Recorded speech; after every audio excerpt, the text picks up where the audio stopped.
Welcome back to another video, guys. So today is going to be our first day working fully on the barn dominium build. So right now I just have the site semi-clear, just a little square, but I've made some big changes to the overall plan of the barn dominium, which I'll get to a little bit later in the video. The channel's been growing a ton lately, so I wanted to almost reintroduce myself. So my name is Devin Lorup, and over the last couple years I built a shipping container home named the Pacific Bin. That's an Airbnb rental. And then just last year I built the Cedar Hollow, which is a small little couples getaway Airbnb like deep in this forest. Oh, I know this may seem kind of weird. I'm sitting in a park right now. It's like just before the guests check out at both the Pacific Bin and Cedar Hollow. So I don't want to just like sit in the little cleared area where the barn dominium's gonna go. I don't want to like disturb guests or anything or make them feel pressured to get out. So that's why you see a playground in the background. I'm gonna be going to the site here in a second. But I want to use this video to almost take a step back and look at the, I guess, 5-year plan I put together like 2.5, 3 years ago. First step of the plan was to build the Pacific Bin, which is a 1,600 square foot shipping container home, and sort of make that my feature project, like the cool wild build that everyone's like, what is this crazy guy doing? And about 6 months after I finished the Pacific Bin, it started doing really well on Airbnb, which the Pacific Bin ended up doing well enough on Airbnb as a short-term rental that it was able to keep paying the loan back on it, but also fully cash flow the build of the Cedar Hollow. And now we're on to step 3, which is gonna be this barn dominium project, which I'm gonna be living in. All right, it's just past 10 o'clock, so we're gonna go head to the property and check it out, and I'll give you a lay of the land.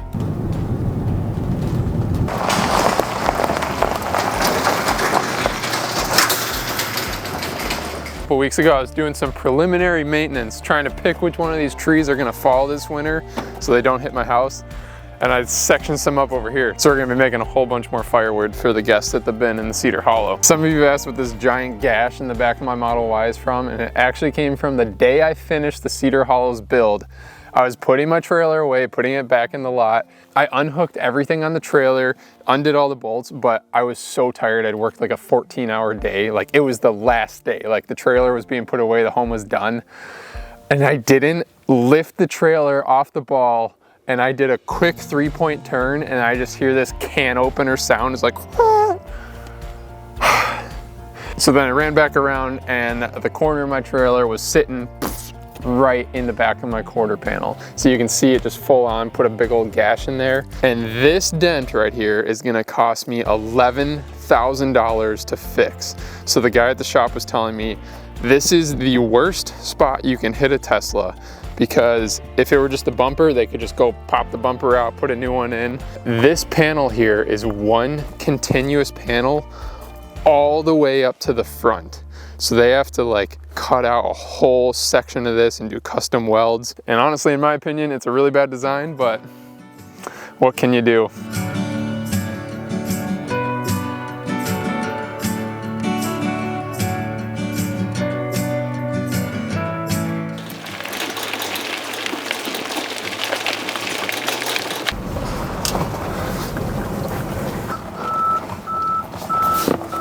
All right, let's stock them up with some wood. Moment of truth. This determines whether or not I can work on the barn dominium.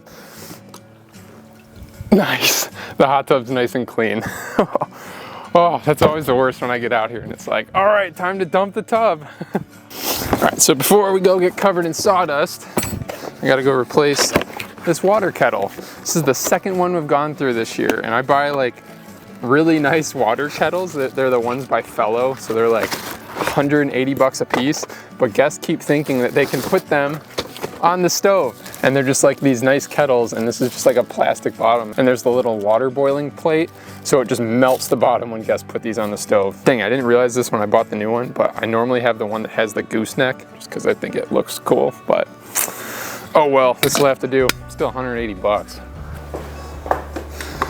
I still think about that one time when I'm gonna walk into the house and it's just completely destroyed, but so far that hasn't happened. It's been almost 2 years running the bin now, well, 1.5 years, and those fears have pretty much subsided, but still, you never know. For the most part, guests have taken incredible care of the home, and typically I can get a really good feel on how the guest is gonna be based off of their Airbnb profile. And a lot of the time, it's just you guys coming and booking to stay the home to just check it out. So it's been really cool getting to interact with you guys and meet you and hear your reactions of like seeing it online versus seeing it here in person. You guys seriously cracked me up on that last video about the bin. The one thing you guys are blowing up in my comments about like things I was tweaking with the bin is this rug and how it's curling up, saying it's gonna be like a lawsuit tripping hazard. But watch this. Look at that. No longer a tripping hazard. I'll probably end up ordering a new rug just so they don't curl up like that because I'm OCD, but you guys just crack me up. Before getting to the next point, I do want to thank the sponsor of this video, which is AG1. I can honestly say for the last 6 months, I've been drinking AG1 and I don't know what I would do without it. Now that I've wrapped up my latest build, the Cedar Hollow, I'm finally able to have life get back to normal and I'm able to get back to the gym and really focus on my health. By far the biggest difference that I've noticed since I started drinking AG1 is my energy levels. Every morning before I was drinking AG1, I would have a couple cups of coffee and then in the afternoon I'd have a few more to just sort of like keep my energy levels up there. But with the B vitamins and magnesium in AG1, it's able to give you a nice sustained energy boost throughout the day, which seems to last a lot longer and doesn't feel artificial, like a random little caffeine hit from a cup of coffee. With so many big projects coming down the line, having a healthy immune system is huge for keeping me on top of my game. Now, I don't just put anything into my body, and after doing some deep dives, learning about the product and the team behind AG1, they're actively working to make AG1 the best product it can be. They only use the purest of sources, and their manufacturing and testing facilities test for over 950 contaminants and impurities. Every batch is NSF certified for sport, the gold standard for those who follow strict rules on the supplements that they take. As an added measure, their manufacturing facilities are TJA registered. This regulatory body verifies the strictest compliance standards in the world. Go to drinkag1.com/DevinLorp or scan the QR code to get your free welcome kit that includes this awesome canister, the shaker, a year's supply of vitamin D3K2, and 5 extra travel packs of AG1.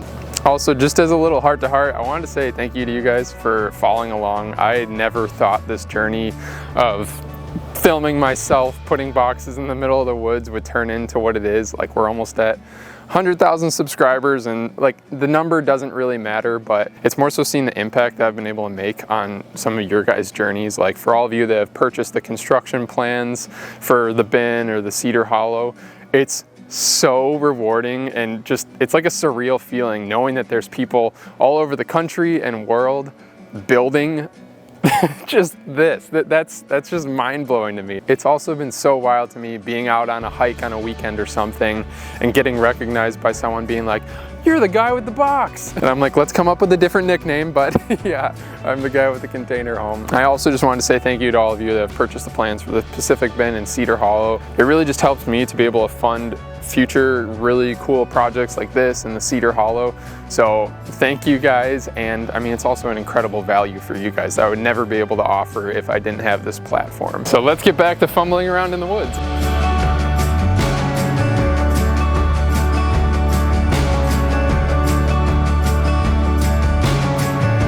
Looks like the cleaners just got rolling on some of the laundry while they're finishing up at the Pacific Bin. And fun story here. So I had a buddy staying here the other night and I wanted to get the cold plunge super cold for him. So up in that little cabinet right there, I had a chiller so I can hook it up to the cold plunge and get it down to like 36 degrees. For guests, I normally leave it at like 50, 55 degrees. So we don't need the chiller that's up there. And my cleaners were in here changing the bed. I climb all the way up here. Keep in mind, these are 12-foot ceilings. So I was way up there. I grabbed this thing and it was too top heavy. And I went crashing to the ground right here and put a giant hole in the drywall there.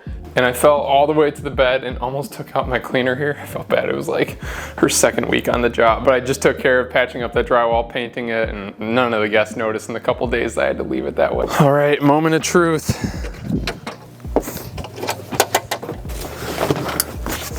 Oh, bingo, nice and blue.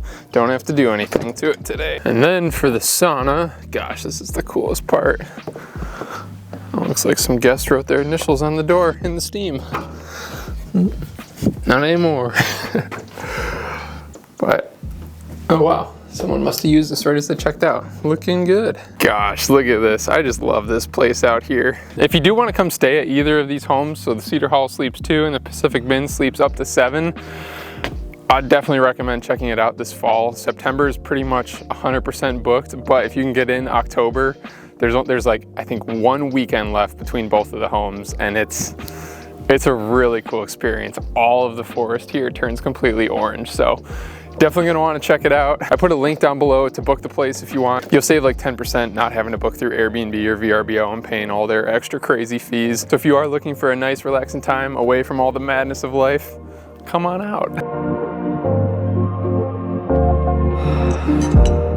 So if you remember from a couple weeks ago when we dropped those huge pieces of the maple, that's all this. So I'm gonna go log it up into smaller sections and stack it over by the little fire pit here, so guests have just tons of firewood for the like cozy fall season.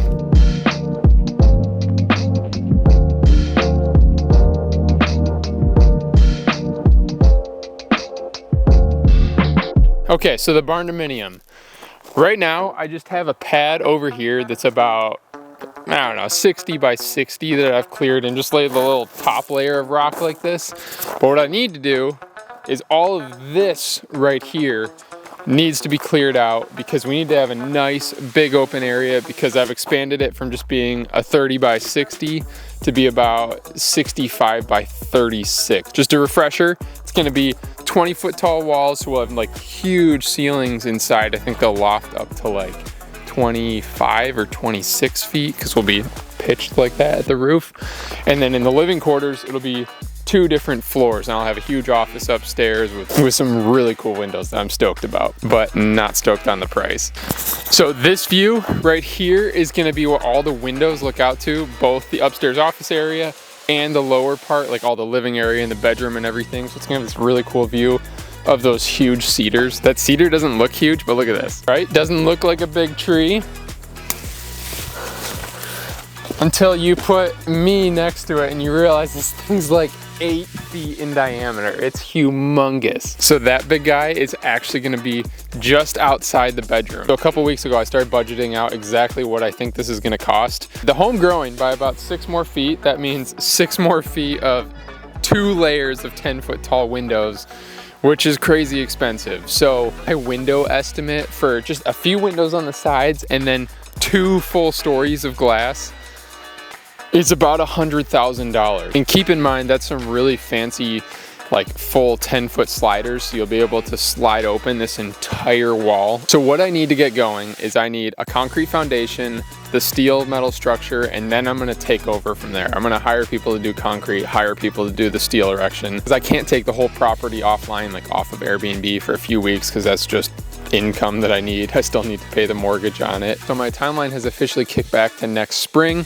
which means that I'm just gonna be working on a few other projects for other clients in the meantime, which, super exciting, I just got my general contractor's license. So I'm officially a registered contractor in Washington State. So if you need anything, you want a deck, I got some free time, you want a house, hit me up and we'll see what we can work out. I'm also trying to cash flow this whole thing, so I don't wanna take any debt and I don't wanna have to go through the whole construction loan process and all that crap. So what I'm doing is saving up till springtime, have hopefully 100 grand in the bank to be able to throw 30 at the foundation, which I was able to shave a couple bucks off the foundation because I'm gonna do a slab on grade and just do all of the plumbing and electrical conduits, like lay all those before we actually come in. That way I don't have to have the concrete guys do a whole bunch of form work and everything. I'll pretty much just form everything for them, dig out the 18-inch by 24-inch deep footings, and they'll just roll in, set all the bar, pour the concrete, and they can probably do that in a few days. This is a 4x4 by 8 foot tall.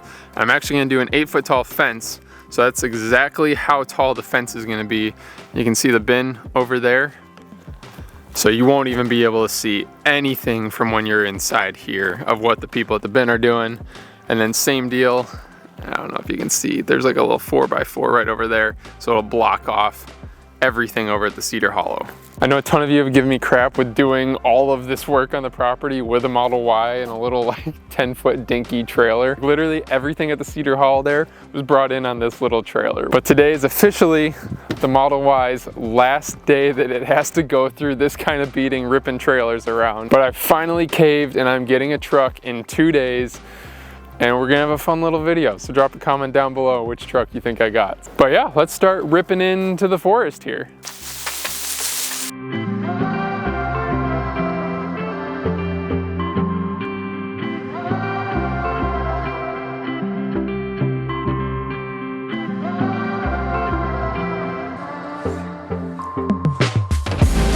You can already start to see it. So this section's cleared and I dropped like all the low stuff here.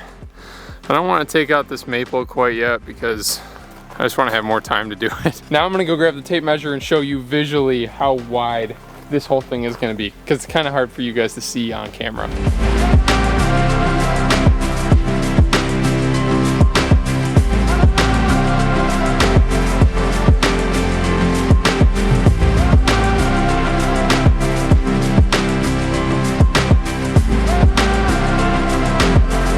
Well, that's gonna be a wrap for today. I got a decent amount cleared here. You can kind of see the rough layout. It makes me want to get going on it, but it just doesn't make sense to start since I don't have the cash yet. So thank you guys so much for following along. We're at 85,000 subscribers. 100,000 is the goal by the end of the year, and I think we'll maybe just get it at the rate we're going. So if you guys wouldn't mind hitting the subscribe button down below, I really appreciate it, and we'll see you in the next video. Peace.